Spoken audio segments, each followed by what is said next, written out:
দেখেন নষ্ট মেয়েদের কাম গাছ, তাদের জন্য দেশটা ধ্বংস হয়ে যাবে, ধ্বংস।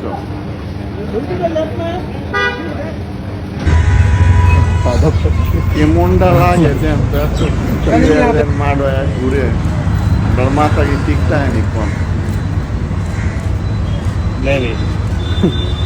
দুনিয়াটা ধ্বংস করে ফেলাইতেছে শালীন করে শালি হবে আর মনটা সব ঘুরে নিয়ে কি করতাম আর বলা আপনার তো বুঝতেই পারছেন। এই জন্যই বলি যে সবসময় কাপড়টা সমস্যা দেখি কি একটা কাপড় পরছে দেখি ভালো সমাজে গিয়ে মানা জিনিসটা কোন তো আপনারা অবশ্যই দেখবেন সবাই কেমন লাগছে।